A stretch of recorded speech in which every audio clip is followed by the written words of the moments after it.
This is an SM Media production.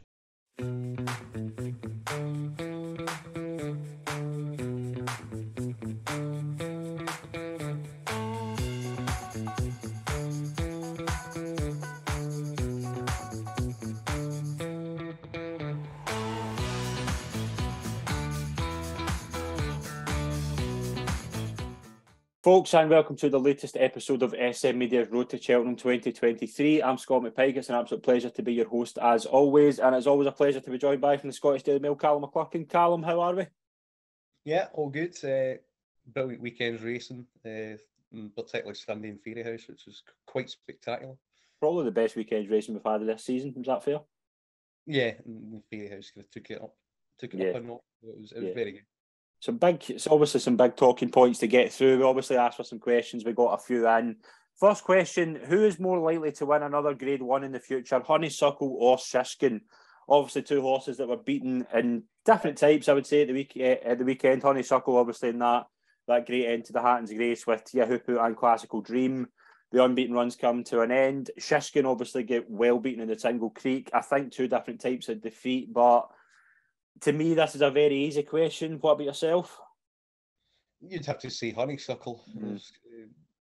I think the performance was okay enough. Okay, she was beaten, but it was the softest ground she had encountered at that trip since Ronald Pump half a length of the 2020 renewal, and that was probably on figures at least a par run there. I think you're obviously more of a ratings guy than I am. Could you say that she's probably not run to her mark on Sunday, but she's not run too far away from it when you consider? I watched back all four of her Hatton's Graces.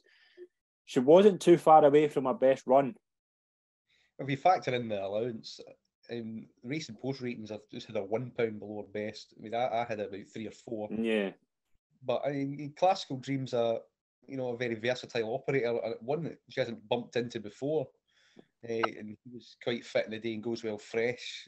Honeysuckle does tend to need her first run of the season. And the Henry de Bromhead Yard are not in good form at all at the moment. I don't think any of them are particularly running well. And that was the case kind of last season for a long way. She kind of kept pulling it out the fire for them. Yeah. Yahupu finally get his ground, and we know what it's like. I'll tip my hat. That was a good pick.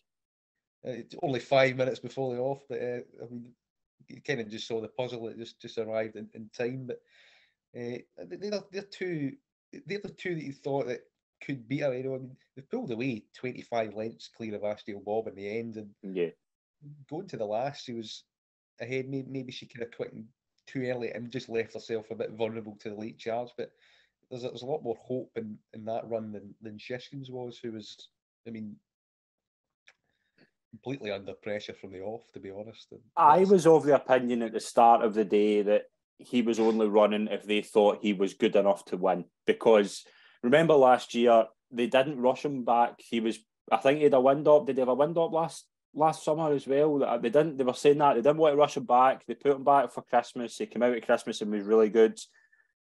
This year, I don't know what happened there, because you could tell straight away. It was similar to Cheltenham. You could tell straight away he was niggly at a few. He was out of it by the railway fence, to be honest. Like, it was just that you could see he was under pressure. We'll do a wee kind of detail look at the Tingle Creek, but is stepping up and trip going to bring out the best in him? Because it's, to me, there's a lot more wrong than just being at the minimum trip.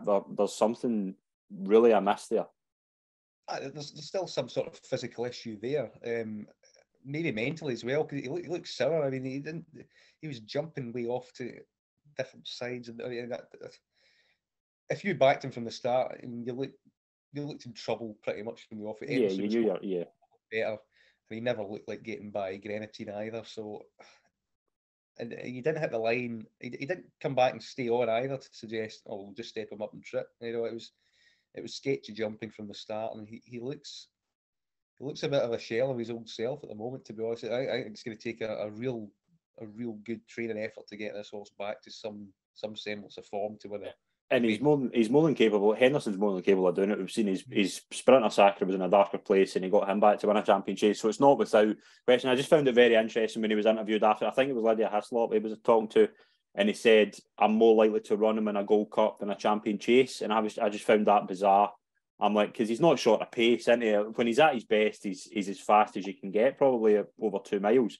So how now is the Gold Cup seem to be this? Not that I think he'll go for a Gold Cup, and if he goes for a Ryanair and he's at his best, he's a player.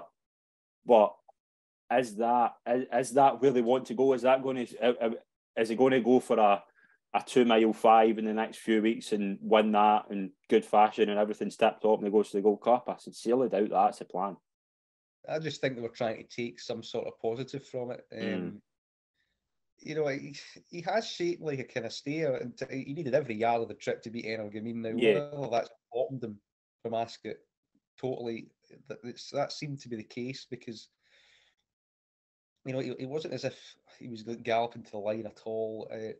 I think he's just, I think it's just kind of mooting the step up and trip to kind of just try something new and find some sort of old spark. And going up and trip means he can slow down at your fences a little bit. So, you know, that might give him some jumping confidence. But to be honest, the engine doesn't look there, and neither does the sparkle.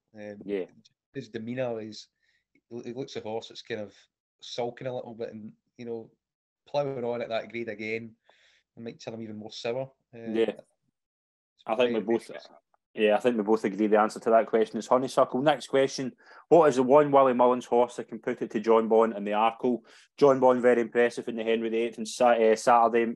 Hasn't really moved much in price. I didn't think, looking back, I didn't think he was going to. But Willie Mullins has obviously got 4 or 5 potentially good 2 mile novice chasers who could potentially give Jonbon a race.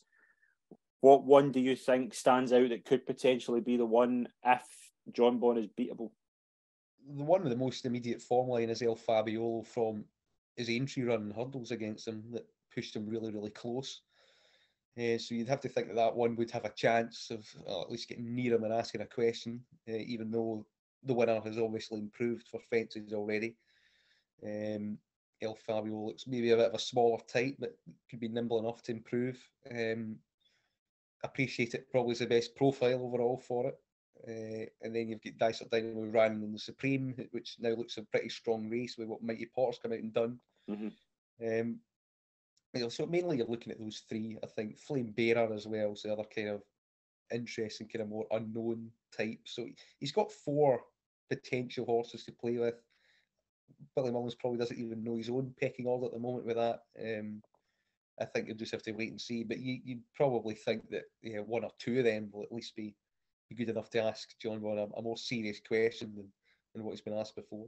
Yeah, I think he's got the British well covered, so I think the challenge is going to come from Ireland. I would like to see, maybe appreciate it. I know he's entered in a 2 mile 1 at Punchestown on Sunday and a 2 mile 4 at Navan on Saturday, so it obviously depends. I think they're quite versatile with him, and we've said before, he could be one that could go any trip, to be honest. You thought he was more of a stayer when he won the Supreme. I kind of go along with that as well. It's tough, really, because we haven't seen any of them, so we don't know. Basically, I don't think Willie Mullins is, as you say, I don't think Willie Mullins has got a proper one that he wants to go for the Arkle. I think Christmas will be very telling, because I think you'll probably see a lot of them coming out in beginners' chases, or maybe even go for that grade 1 at Christmas. I think it's going to be very interesting what they do at Christmas. Speaking of Christmas, final question: with the entries out for most races, what is your early nap for the Christmas season? I think Jerry Colombi is probably a good thing in that race in Limerick. Yeah, the 40. Yeah. He's more than likely to get his ground there, and you'd have enough pace to cover that trip. So I think there's a show of 6-4, unless it rains as well very quickly at Leopardstown for the 3 miler. He'll definitely go there. So he has to be on like most people's radar. Nothing really catching out to me at the moment. I'm just looking through is the novice chase at Leopardstown, the Gaillard du Mesnil maybe go for the 3 mile novice chase at Leopardstown the 29th potentially in the step up, because we'll get into this later on, but I don't think all of Mullins battalion's going to go. I'm just looking through the market, the top 3 in the betting: Gaillard du Mesnil, Classic Getaway, Manila Kakuna. I don't imagine all 3 are going for that, but Gaillard du Mesnil to me seems to be the one that screams out to me for that race more than the other 2. Yeah, he's got a bit more experience, doesn't he? Classic Getaway probably acquit himself quite well as well. I like Manila Kakuna as a 2.5 miler. most people see him as 3, but I think he's got enough boot for that, and he'd want better ground. But it dries out quite quickly at Leopardstown over Christmas, so maybe they can find some sort of race for him as well. But yeah, I mean, there's so many options really over that crowded Christmas period that it's probably just best to kind of sit and wait. I think the markets are just kind of been up the last couple of days. I think you can find like if you think Sharjah could maybe turn around his former state man, things like that. His big Christmas target, isn't it? So yeah, there will be kind of small wee angles, but you'll also have to see what kind of horses come out from this weekend, see if they can make it into Christmas. Yeah, absolutely. Well, if you've got a question for myself or Calum, please pop it in the comments below or send us it through social media as well. We're doing obviously questions every week from now until the festival, so pop one in if you fancy asking us something. We'll move into the recap for the week.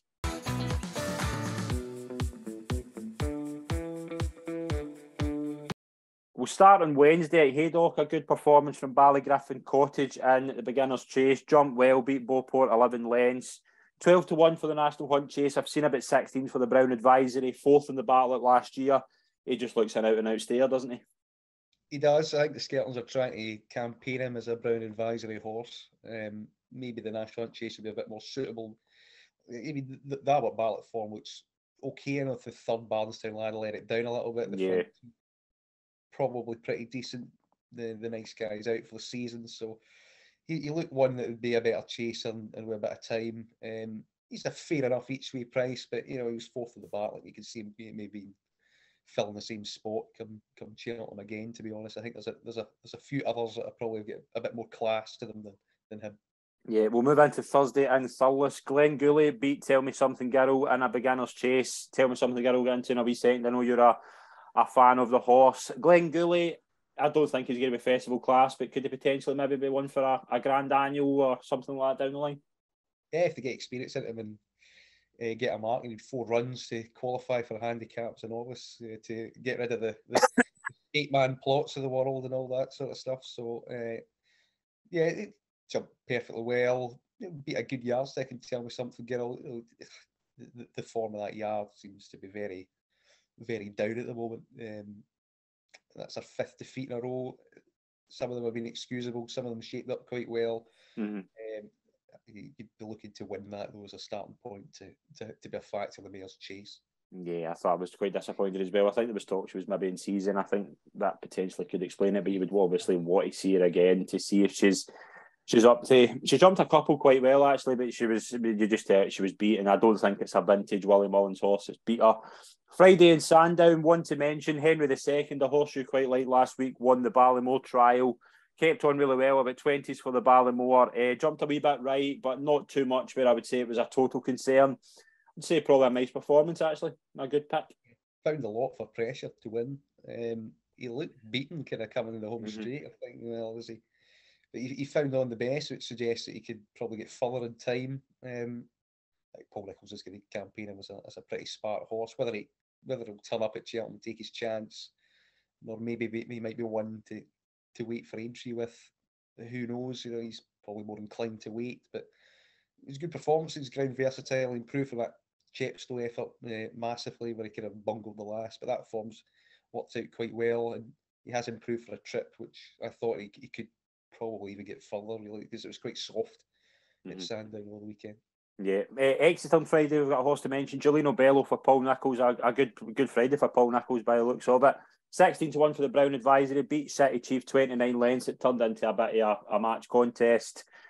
Giolino Bello, he's got good course form round about Cheltenham. He jumped a wee bit right. You don't know maybe if that's maybe a wee concern here because it was quite glaringly right in a few. He's got course form. Is he a player in a Brown Advisory? He could be an each way chance. He might take on the stablemate McFabulous and the Cato Star. Empton of Christmas. I think he might have jumped right because there's just 2 of them. I mean, the City Chief really sprawled at one, didn't he? It was a great sit from Nico de Boinville to kind of the up. So it turned into a bit of a schooling session. I think they can iron out the jumping right issue with him. And he's an interesting. He's kind of unexposed. He's been kind of his introduction to chase has been kind of a bit of a soft dream, to be honest, because he's got these match races and these three-runner race, so you're not really learning a great deal. But yeah, his back form that cuts in with Blazing Cal quite well from last season. So and he was very good at entry for his main target, picking up that race, a 3 mile there. So yeah, there's definitely potential there. You just need to see where the ceiling is with him, but he's got an each way chance at the moment. Yeah, good performance from Giulino Bello. Move into Saturday and Sandown. 4 horses to mention. Start with authorised speed for the Moors. 20s for the Supreme. Looks a progressive type. Looks impressive. It's first time out. He's been on and done it well. Nearly came down at the last. How he stayed on his feet, I don't know, but he does look a nice type, doesn't he? He does, and again, it gives that kind of further depth to the last season champion bumper, does it? He seems to very much been one of the best of the Brits coming home that day. He's a very classy sort, but again, you just think he bumps into the Festival Vegas of the world. You know, he's likely to be put in his place. Hence the price of 20-1. But you know, if the Supreme doesn't cut up and he takes his chance, you know, he's certainly get an each way chance. He's very effective. Obviously, the mistake at the last put some hearts and mouths at some point. But, he was also odds on. He was inclined to do it. So you'd like to see him seeing a step up in grade now. Yeah, I think he'll go for a potentially. Could he go for a Tolworth maybe? Yeah, I mean, there's plenty of these Supreme trials and up to Haydock maybe for one of them. Yeah, potentially. We'll move into the Henry VIII. Jonbon 7-4 now for the Arkle. Hasn't really changed much in the market. I think they've probably is at the right price now. Like I would have said maybe go like 7-2 after his beginner's chase, and then 7-4 if he won this, and he's probably round about the right price now. It was a really good performance actually. He jumped well. He's clearly a better chaser. Yeah, this was better than Warwick. Oh, definitely. So I was kind of surprised that he wasn't cut a little bit further in the end, because I think Boot Hill's a really good horse. I think he did well to kind of stick at him for as long as he did. So Boot Hill's probably good enough to be about a 150 horse. I think Jonbon's definitely reaching early 160s, and that's almost Arkle winning class already. Certainly if it's a weak renewal, like Eddie Edwardstone, I think was 163, 164, you know, stuff like that to win it. I think Jonbon's probably hitting 159 already in my book. So yeah, he's not a million miles away. You just need to think the rest of the British novices do look pretty average, to be honest, at that trip anyway. The Irish challenge is going to be much more significant. Yeah, I mean, is he going to be battle hardened when he comes? What else is he going to learn from now till Cheltenham? You know. Well, how many runs do you give him? Because if you follow the plan, maybe a kind of Shishkin or Altior, they go for the kind of wayward lad at Christmas round about Kempton time, and then it's on to maybe like a Kingmaker or a Lightning Novices Chase kind of ribbit January just to get another run into them. Like I think he's got the British well covered. I think they'll just be a case of getting him a more experience over a fence, but I think that's probably the way they'll go, isn't it? The way they went with Shishkin was Kempton, Doncaster. Yeah, I think this is what they'll do here. You just see him racking up the wins until he gets to the Cheltenham Festival, and you know he might rack up another win there. But you know he does everything right. You know, he bounces out. He's effective. Whether something can go for him for longer, like maybe a Banbridge could take him on for the lead at Cheltenham or something like that. Yeah, but he's very hard to pick holes in. You know, Boot Hill did try and ask a question two out, and he just accelerated away quite quickly. There was some kind of spectacular. I mean, the way he attacked the pond fence was kind of showboating, really. The way it was, and the last, you know, he's very good, isn't he? He's going to be hard to beat in the Arkle. You just want to see, you know, Willie Mills's hand, and maybe the recent post novice chase at Leopardstown over Christmas. Something might emerge there as well, and they'll be a big challenger. But you can't really compare the form until they cross swords in March, I don't think. Have you got him in any multiples yet? No. I'm quite surprised at that. I thought you'd maybe have him lined up in something. No, I've not had many bets, to be honest. I still like Banbridge each way. We'll move into Love Envoy. It is now 8-1 for the Mares Hurdle. Big performance to win the handicap hurdle there. Is she capable of making the step up? I know she won the Mares Novice quite well last season. Is she going to handle a step up and trip like that? And is she going to be a contender in the Mares Hurdle? I think the trip's not a problem. she's probably got about half a stone maybe to find to be a bona fide kind of Grade 1 mares hurdle player. I think you need to be rated about at least 150 to be a factor in it. She's heading in that direction. She's definitely progressive. Yeah, you would not rule her out at the moment each way. It was a good performance against the boys off a kind of big weight. So, and there was market confidence behind in the day. They clipped into 64. So, yeah, they're pretty confident they've got a good one there in her. The mare's novices form last season looks a bit mixed, but it's usually strong enough going forward. I don't think it'll be any different this year. Yeah, we'll move into the Tingle Creek. Edwardstone is now 4-1 for the champion chase. A really impressive performance. I know last week you did not fancy him at all, but it was a really good performance, actually. It was quite surprising just how well he took it. My thing with Edwardstone is there's a lot of 2 mile chases. I think Energumene, Shishkin, when you think of them, they're very flashy over the fences. And Edwardstone, a very good jumper, but there'll be a few he'll go through, but he'll come through running. Like it's not like he's flashy at his fences. He can sometimes get through them and look really, really good coming away. He's very efficient at what he does. He's very smooth. You just think, you always think there must be a ceiling to this horse. Yeah. He beat off a hurdles up at 141. He was running well in a county hurdle, and that was after an aborted novice chase campaign. And then he comes back as a second season novice, and he just keeps gradually improving, and winning.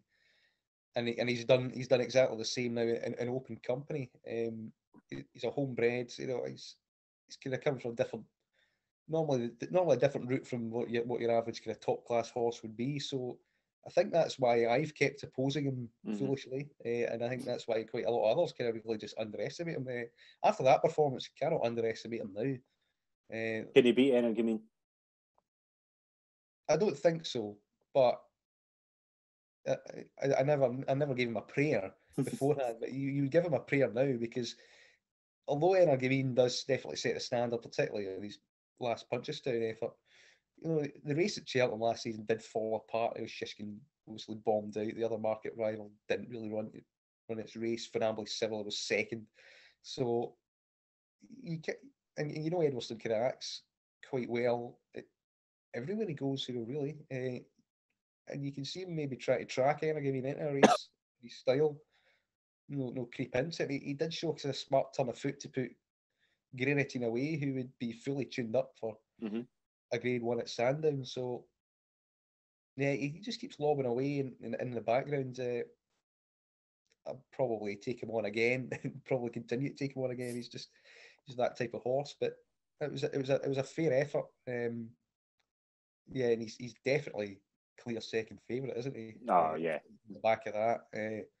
You never know. If Energumene doesn't fire on the weekend for whatever reason, well, sudden Edwardstone would be the one to beat. Yeah, big performance from Edwardstone. We'll move into Aintree. One horse to mention, Noble Yates, Grand National winner, showed a tremendous engine to win that race. Ahoy Senor really disappointed. Noble Yates is 12-1 for a Gold Cup. There's not many Grand National horses I can remember that have been a contender for a Gold Cup, but could this one be? He could well be. I think he's another big each-way player in it now. Particularly with Appletard bombing out. See what Galopin does, obviously, on Sunday. But yeah, this was the turn of foot between the second last and the last suggested like he joined in, like just with circuit to go or something. I mean, there's so much in the tank. You do not see turn of foot that often over 3 miles like that to put a race to bed. And a hoist and you're always quickening at the same time as well. Noble Yates was just faster. The thing with Grand National winners is they're kind of just pigeonholed as Grand National winners. That they can't really do much else. Yeah. It's either that or they go maybe cross country route or hunters chasing. This fella's a bit different. Defied the stats beforehand by being a novice to win the Grand National, which is quite an achievement.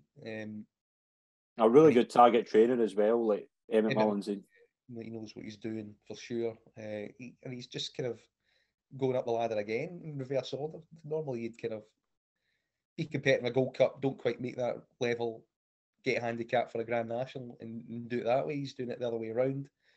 Yeah, he's got a big each way chance, hasn't he? In that form, is it a hoist in your? Although he was disappointing, he did step up a little bit, but a hoist in your seems. I think you just need to run this horse as often as possible to get him learning and settling. Because what he did at the first, when he kind of just slammed the brakes on, was immediately disconcerting. And then when he gets into a rhythm, he was quite well. But that's okay in novice company, but in open company, you're going to get horses that'll take you on for the lead, and you can't just kind of jump like that up front and just be because he's pestered for the lead means he's kind of beaten. It's not quite up to scratch. So he could plunder like grade twos. I mean, but I think Gold Cup ideas is far removed. Like maybe I've got potentially a wee place for him. I don't know. I don't know if he will go, but if he goes to a King George, I know it's cutting up. No, he's got no chance. No, I think so. You saw it last year when Brave Man's Game. That the same scenario would play out there. No, Noble Yates. I'm thinking about. Oh, Noble Yates. I think that'll be too sharp for him as well. That's what I thought. But if he goes and he's there, he could potentially be a player. Yeah, I don't think he'd win that. No, I wouldn't go that route. You'd go to like Trimore or something on New Year's Day. Yeah, possibly. And then play up. But he's going to be campaigning a Gold Cup horse. His emphasis is on stamina. Although he did have that kind of turn of foot entry, but I don't think the track at Kempton would suit him too much. Could be interesting. We'll move into Fairyhouse. A couple to mention on Saturday. Manila Crooner is now 16-1 for the Brown Advisory.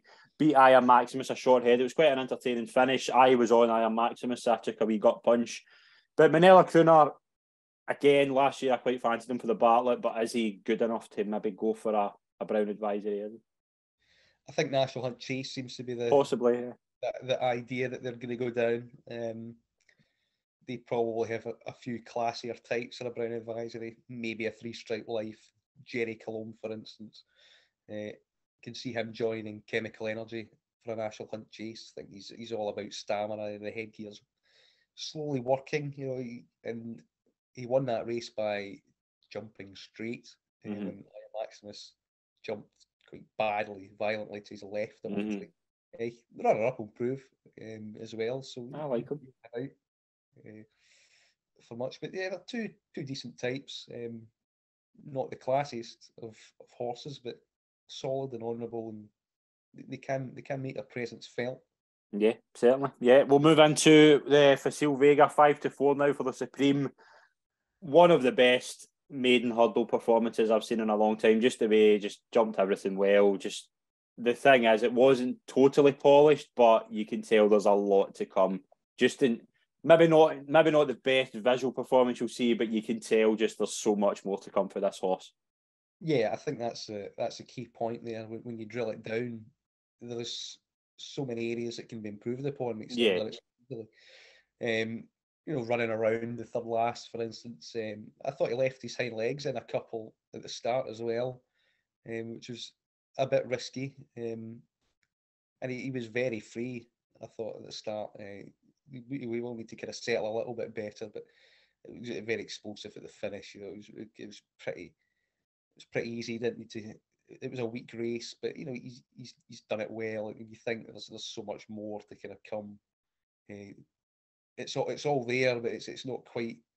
No, it's not the finished article, but he's doing enough right in his first run to think like he could potentially be top class. You think he's going to be miles better in a miles better race, for instance? Yeah, he's going to take serious high rank, wherever he goes. 5-4 Supreme. It's a little silly shot, to be honest.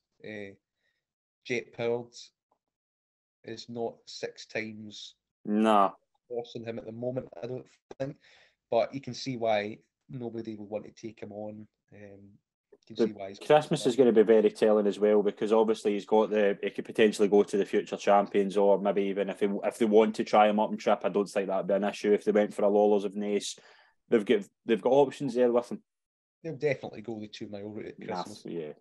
And I think they'll just stay there until something untoward happens. I think he's just going to be, and I think it's quite clear that he's going to be the supreme horse now. Although he'd probably be fine over the Balmoral track. Certainly would be fine given the soft ground bumper effort that he's put in. But I just think that there's not much else screaming out over 2 miles at the moment, even though there might be some new ones that Willie Mullins has got. But yeah, he's definitely going to be their leading kind of novice hurdler over 2.5, and it's more than likely that, and he likes stairs at 2 miles.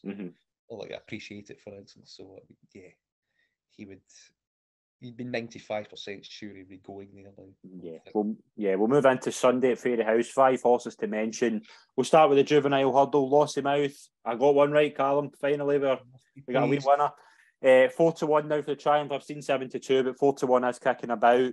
Nice performance, jumped well. I maybe thought getting into the race, I know I was texting you in the morning thinking it might be too soon for us. The Brave was getting a lot of market support, but probably the best 3-year-old performance so far and the right Triumph favourite.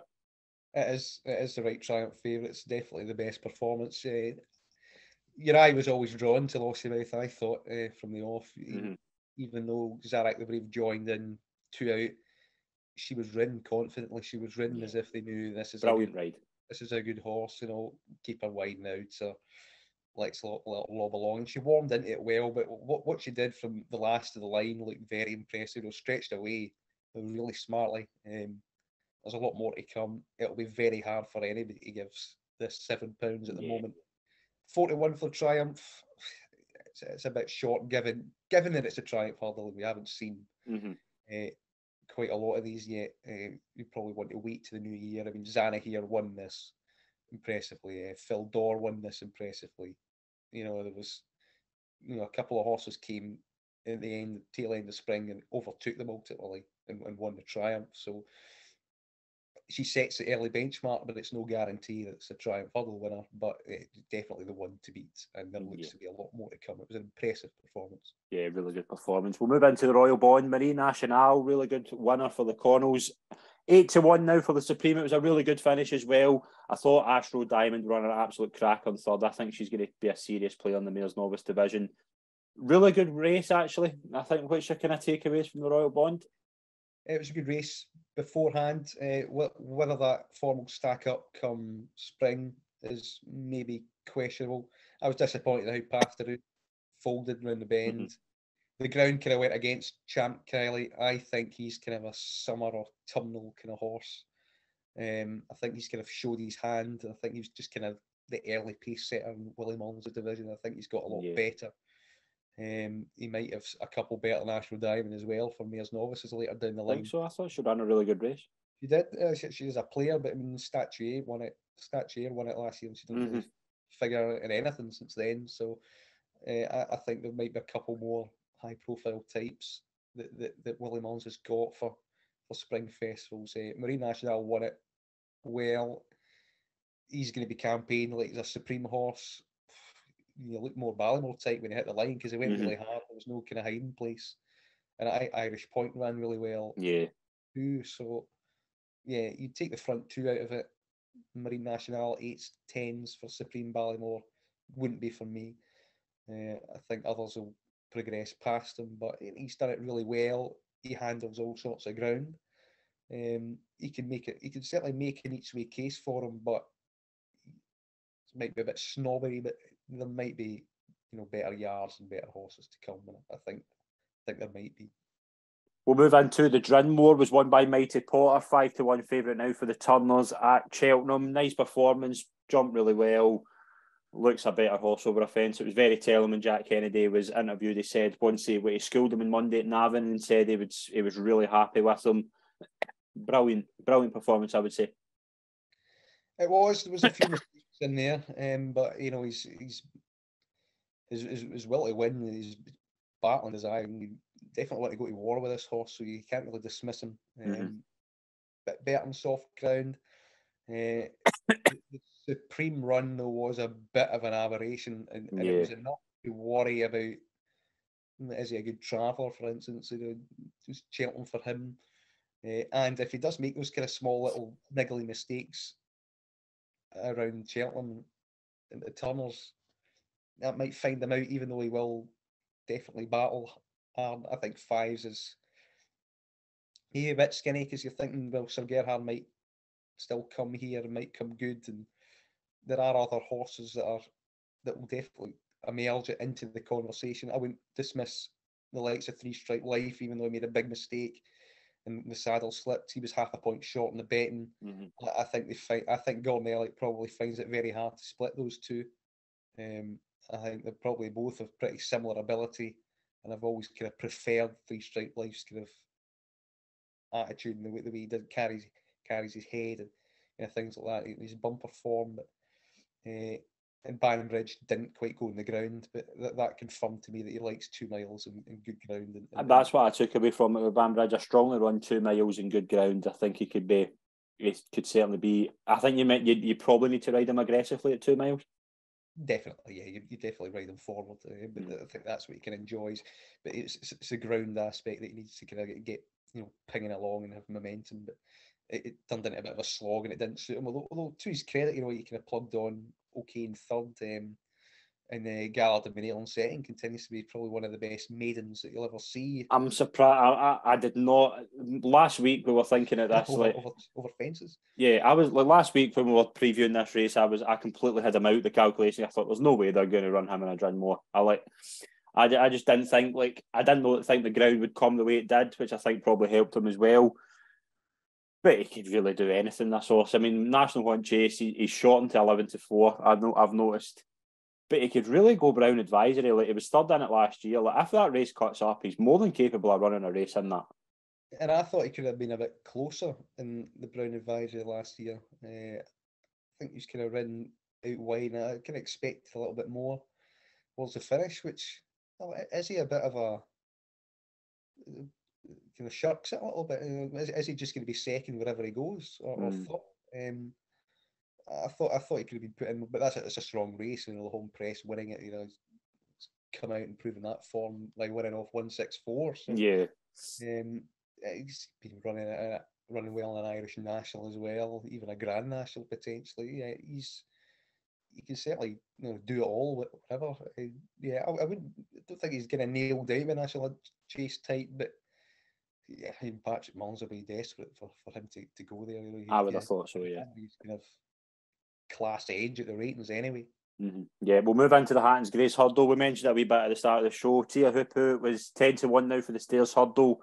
Beat Classical Dream and Honeysuckle. Tia Hoopu's probably been a horse that he's maybe found his level at 2 miles. Could a step up and trip be the way for him? It's all about ground with this fella. The more soft, the more heavy it gets, the better he looks on it. All about grounds. He'd be effective in 2 mile, 2.5, maybe even up to 3 on it. He just goes on it brilliantly. It was a terrific ride from Jack Kennedy. I mean, it was unbelievable. He knew exactly what he was doing. Like, we'll just go for one run and we'll let Classical Dream have first go at Honeysuckle, and then I'll come late and nick it. And that's exactly what he did.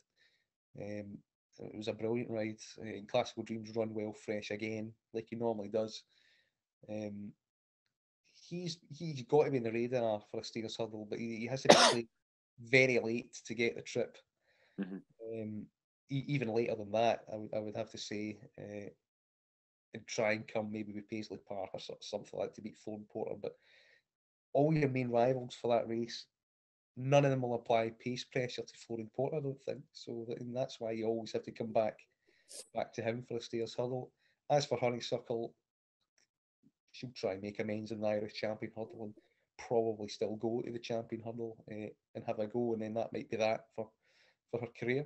I thought after the race, Kenny Alexander's interview is possibly one of the most humble interviews I have heard in a long, long time, because I think he's got a lot of respect, obviously, for Henry, and whatever Henry decides is what they're going to do. But just the way, like, you could tell, obviously, he was gutted. I don't even think Rachel got an interview after it was just obviously disappointing for the yard. But Kenny was brilliant, and when he said, "I'll leave it to Henry," he knows. Like, obviously, we all want to see Honeysuckle take her chance. She's not going to a Mares Hurdle. That was mentioned. That is not happening.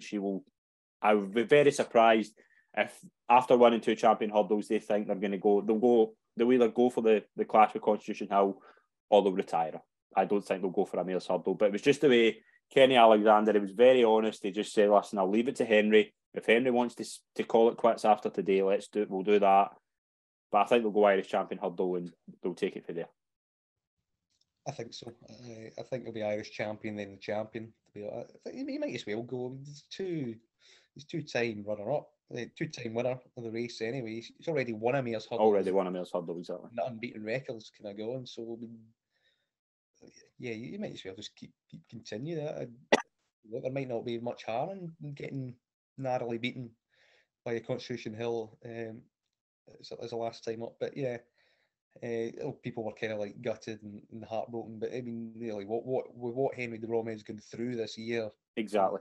You know, that's genuine heartbreak, and a horse losing a race. So yeah, to put that into perspective. But yeah, the Yard are under a bit of a cloud at the moment, form wise. You know, and you bring in like Applitard into that equation. You know, she's not running as badly as that.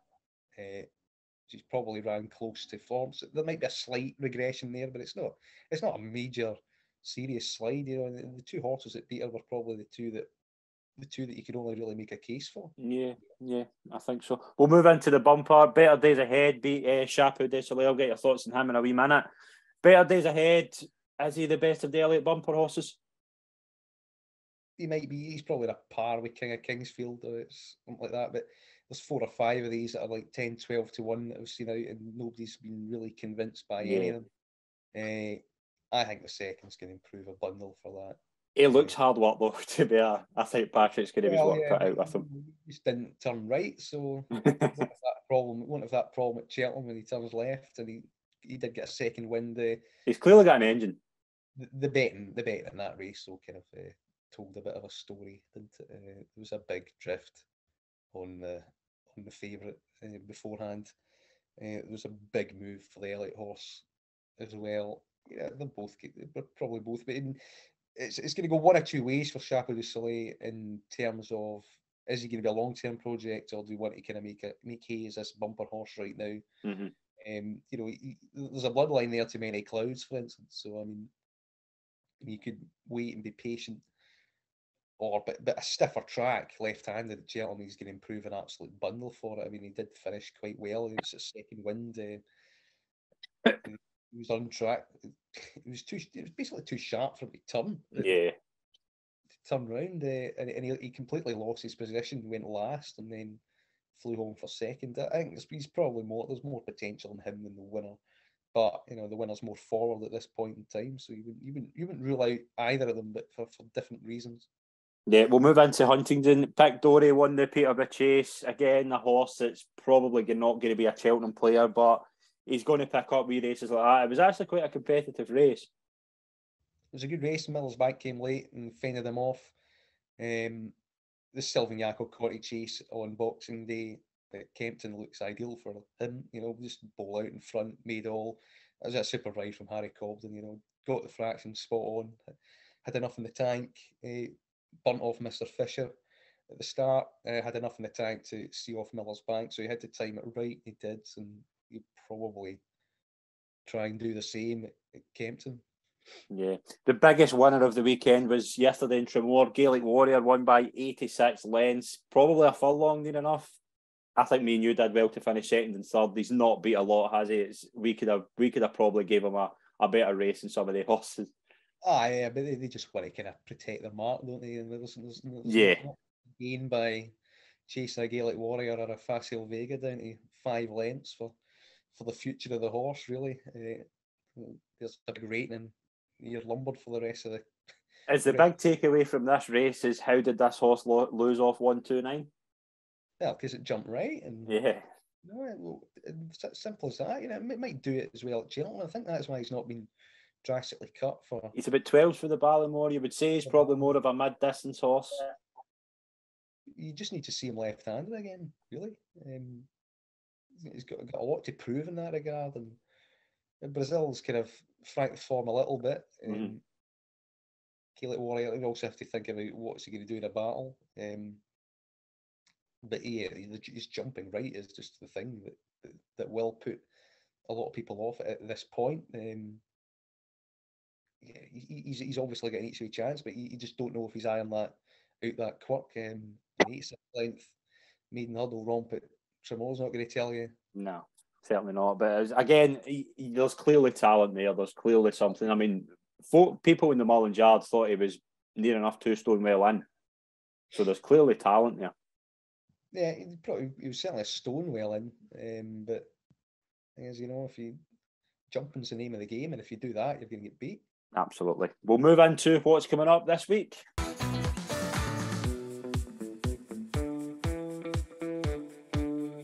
We have a busy weekend again. We have the Cheltenham December meeting. We'll start on Friday. Couple of races. The cross-country handicap chase. Delta Work has been declared.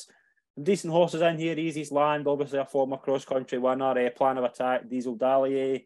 Delta Work, he'll need to be better than he was the last day, but he probably should win, shouldn't he? Yeah, there's the handicap aspect to this race. So yeah, it's not going to be awful levels. He's going to have to give lumps of weight away. The ground's probably going to be on the fast side. I'd actually keep a good eye on the ground because it's. I think they're worried about good, freezing over a little bit. And the cross country has always been quick. It's been quick all year. I mean, it was called off last month because the ground was too fast. So I wouldn't be surprised if they didn't chance Delta Work in this. And they might pull him out. You know, he does like a bit of digging the ground. You know, it was probably the ground that helped him overhaul Tiger Roll late on. That kind of brought out his stamina to play. He's already a run at Punchestown in the Banks and won there. You can see it being a bit of a scramble again. Diesel Dally, Plan of Attack, back in the lash. You know, they've got a lot more chance of beating him here than they do in March. We'll move on to Saturday. We've got a few races to mention. We'll start with the December Gold Cup, over 2.5 miles. Midnight River, El Ridotto, Stolen Silver, Warlord. There's a few horses in here. Hot on Kalura, I don't know if he'll go. This could be another competitive handicap. Is anything screaming out to you? I quite like Feral Bamboo of Venetia Williams at 12s at the moment each way. I like the move of stepping this horse up the trip. He kind of raced exclusively at 2 mile, 2 mile 1 for a wee while now. I thought he'd improve for the run at Ascot last time out. Venetia Williams' horses are starting to really hit their stride as well. I think 12s is perfectly fair if he takes his chance. He's not completely ground dependent either. He can go in good. So I think 12 to 1 each way for him is a reasonable price. I think El Ridotto needs to go back and trip. More effective over 2 miles. Yeah, that could be an interesting handicap. Saturday as well at Cheltenham, we've got the International Hurdle. I like to move it. It's definitely running. Epatone looks like she's going to take this up. Nappers Hill's there as well. This is a tough one because Epatone, is she going to go? Is she going to potentially? She probably will take all the beating if she does go. Again, she's won a Christmas Hurdle. I'm surprised they've went this direction with her. It seems to be the plan, and it seems to be the plan deliberately just to avoid clashing with Constitution Holiday. So we'll pick this up en route. It's a bit of a quick turnaround. I quite like it. I like to move it. I think he's solid. I think he's battle hardened. I think he'll be very tuned up and ready for this. Epatone obviously brings a bit more class. You know, getting that valuable £7 as well. Nappers Hill can't rule him out either. So no. First Street is not bad either, so it's a good little race. It's a warm kind of heat.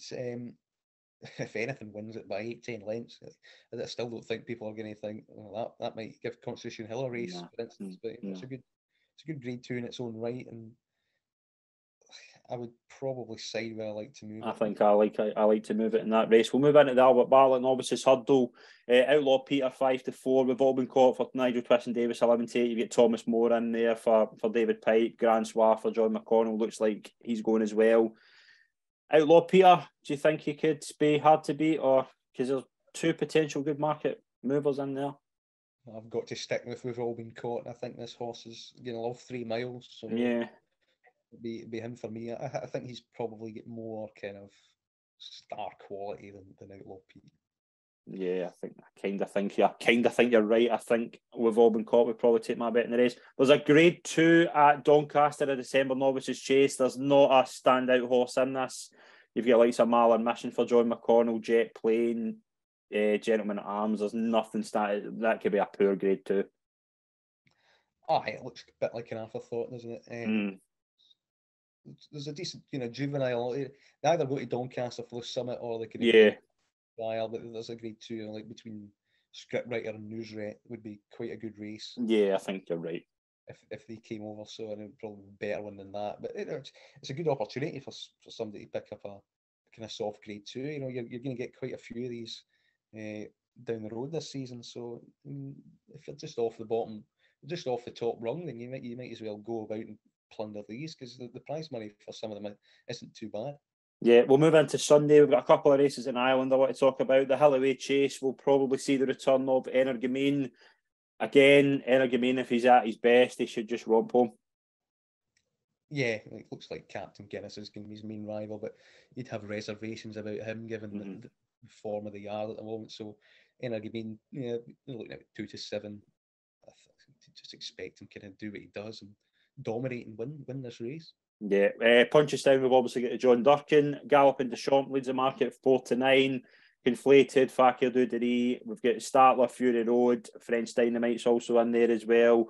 Galopin de Champ, I think we're all excited to see him take the step up into open company. 94 for the Gold Cup. If he wins this comfortably, what price will he go? 74, 64, something like that. I do think this horse now is alarmingly short. I thought that as well. Lahon Press put in a decent market. He'll protect that. He's got Noble Yates, Appletar could come back. This is his first run in open company, and he's going off 4 to 9 against Conflated, who's race fit. Fakir Duderie is not bad. I'm really surprised he's that short, but it does factor in. I think he should probably be 8 to 11 for this, and maybe 5 to 2 for a Gold Cup, something like that at the moment. But what if he wins spectacularly and he looks like a bang 2.5 miler? But that's the thing. How does it make the Ryanair? Mm-hmm. Good old starter plugs on quite well, shapes like a Gold Cup horse. It could be quite an interesting dynamic to what they will try and do. You'd imagine that Paul Tierney will just go out and try and make all and do them for speed, because I think Conflated is beginning to look like probably a 3 miler, although he would come on massively for the run at Down Royal. I thought they might wait for Christmas with him. They're obviously trying to plough ahead now. Fakir Duderie tends not to really act around here. He certainly didn't last year. I think Conflated might be the danger, and Statler could maybe force his way into Gold Cup picture somewhere down the line. I don't expect him to land a blow in this, because this trip looks far too short for him. Way too short for him, yeah. I mean, Galopin de Champ, if he wins, again, is it that thing where now we're looking what, because Gold Cup, how many really fast horses can win a Gold Cup? Like, really, over the past few years, a lot of slow horses, but Galopin de Champ is not slow. We think more. I think he will stay the Gold Cup trip. I don't have any doubt in that. But 94 for a horse who's never ran an open company, who's fell at Cheltenham. I'm not saying, I know that was just a wee kind of slip of the. I don't think that factors in, but it seems really short for a Gold Cup.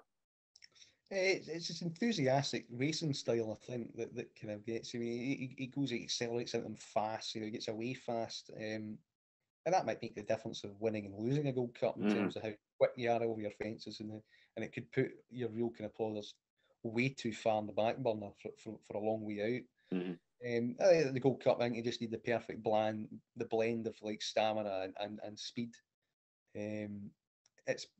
And it depends what ground you get and what pace you get to see it. Is it going to be more of a slogger's Gold Cup, or a bit of a speedster's Gold Cup? Last year, for instance, it was a bit of a speed test. The turn of foot Appletard showed 2 out was impressive. Like the first one that Album Photo won would probably have been the one Lord Windermere won when everything finished legless. That's an attritional Gold Cup, so you'd be more concerned for him. Yeah, if it becomes attritional. I mean, they could just do a native forever and just like 2 horses take each other on for the lead, and they're just the fastest horse, the best horse in the day one. That's fight it out like that, and that ultimately went to the stayer there, because he would have Mike Bike and was more of the speed horse. Yeah, River as a stayer. just think for a horse going it back into open company to be 94 for Gold Cup and 49 for this is a bit mad. But he's obviously been priced up on the enormous potential that's there and the kind of wow factor that he's left on you beforehand, really. So I can see why they're being a bit overprotected of him, but I wouldn't be diving in at 4-9 on Sunday. They might try and find a kind of forecast or maybe a way to get him beat, which is ridiculously difficult. But he should win. Is he any price to back him? Not really. Yeah, there's some interesting entries as well over the weekend. We like to appreciate it. Flame Bearer we mentioned earlier. There's a few good novice hurdle entries as well. It could be another exciting weekend. Yeah, Allegory Devassi.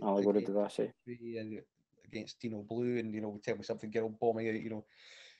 Willie Mullins probably his two best kind of second season mares chasers coming in to take each other on in a division that looks pretty much more of the same at the moment. So that should shake up that market quite significantly.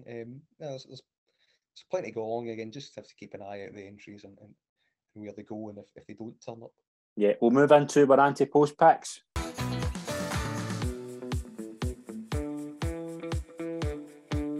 We both have a pick this week. I will let you go first. I've got a Playing the Champion bumper. Where is your anti-post pick? It's in the Mayor's Hurdle. It's 12-1 and it's Echoes and Rain. Okay. This horse was running a pretty eye-catching race in the weekend. It was cruising along, carting along 2 out, and then it tipped up. They've put less headgear on her. They did that in the Mayor's Hurdle to not good effect. It kind of distracted her, they said. And the plan is to work back to the Mayor's Hurdle this year with her. And she went off 7-1 last year. Finished 5th, slightly hampered until something else was brought down. And she kind of went on one pace, but she didn't stop up the hill. She kind of like plodded on. I think the headgears maybe was a bit too much of a distraction, and that's what Patrick Mullins said afterwards. They're going to try and ride her differently, but the thing, stamina seems a bit of a doubt over 2.5 miles there. But they're running the Irish Cesarewitch, to get that close to Waterville over 2 miles in a flat race. Yeah, suggests that 2.5 miles over hurdles shouldn't really be a problem. She likes to come fast and late. She has some smart form in behind Honeysuckle previously. I think she would have been fighting out with Honeysuckle for third if she jumped second last. She was kind of being smuggled into it pretty effectively. She won in Galway as well, over 2 miles in the flat as well. So she's improved to like 100 rated flat horse. She's still only 6, so she's got a lot of upside to her. I think her stamina is now being drawn out, and I think there's a big pot in her. She was rated 150 last year. That was the joint highest rating in the Mayor's Hurdle that was available. I think she might be improving again when maybe Epitont's getting to an age where she's probably not improving. Yeah. Brandy Love's obviously a threat, but she's come back late into training. I can see this horse being campaigned over 2 miles again, maybe go Irish champion, and then go to the Mayor's Hurdle with probably a better chance than it looks, because there's a bit of doubt about the trip, but I don't think it's that serious, and I don't think this race is shaping up to be much better than it was in last year. So I think 12-1 is just about a fair enough each way price at the moment on Echoes and Rain. Yeah, I'm surprised with the pick, but I can see the angle for it. Yeah, potentially an interesting one there. I've got Playing the Champion bumper. He has an entry on Saturday. There's not really been much come out in the way in terms of what the plan is with him. It's a horse for Willie Mullins. You'll be surprised to hear in the bumper. It's a horse for JP McManus. It's called Fact to File at 25-1. The thing with this horse is he's entered on Saturday in Navan. He's also getting in the betting for the kind of 3 novice hurdles. I don't know if maybe the plan is to take kind of a 1 or 2 bumper runs in, put him over hurdles. I know Willie can do that a lot. But if he was to impress on Saturday, 25-1 could be quite big, because I think we're both in agreement. I don't think there's been a standout bumper performance so far this season where you kind of look at the top of the market and think, I want to maybe take them at a short price. I think a lot of the horses will stay at that price for a while until maybe Christmas. I just think 25-1. Very interesting as well. I was doing a wee bit of digging in this morning. I don't think JP McManus has ever won the champion bumper. No, I can't really think of many runners. The closest I came to was Blue Sari when Envoy Allen beat him. That's the only one I can really think of. Yeah, he might not be a big fan of the race. I know there's quite a few. Nicky Henderson doesn't like it, for instance. Yeah. But Wally Mullins he'll throw 4 or 5 darts at this race, and if this guy potentially shows he won a point-to-point in February, looked really good doing it. I think he's got some kind of there's a pedigree there with some 2 mile hurdle winners in France. So I don't think kind of the 2 mile trip will worry him. It might be potentially a horse. I think he won his point-to-point over 3 miles. I think he won it by 6 lengths. It looked really good. I watched that this morning. I just think I'm not going out and saying like he could potentially be a superstar. I've not seen him. I've only seen him in a point-to-point. But at 25-1, just for a wee bit of value, I think it potentially a wee shot in the dark and a bumper. Yeah, no, I mean, I think Willie Mullins is going to be more inclined to run more now, given that it looks quite open. Mm-hmm. So he's probably inclined to throw more darts at it. At the moment, that's the current state of play. But I think there's a lot that could potentially get involved. I think Blizzard of Oz for Mullins as well is one that I think a few are noting. So it's a race that's probably worth having a sly outside shot at, because you never know. I mean, it might backfire, or it might kind of shorten dramatically. So you can go one of two ways. And that's the power of anti-post betting. If you back safe horses all the time, you very rarely, you know what I mean? You very rarely get a good bit of value. 25-1 could turn out to be a stroke of genius, or it could turn out to be a shambles. And I had a few last year, might have a few this year, but it's the power of anti-post. 25s, it's not going to be the worst thing in the world if it doesn't. Nobody needs to invest too much to get on a 25-1 shot either. Yeah, but very interesting picks there, obviously, for yourself and myself. We'll be back next week as well. We'll obviously recap on what happened over the weekend. Calum, been an absolute pleasure as always. Thank you very much indeed. Thanks again. Brilliant. Thanks very much to everyone who's tuned in. Please follow us on social media and subscribe to our YouTube and podcast channels. Thanks very much, everyone. We'll see you soon. Cheers.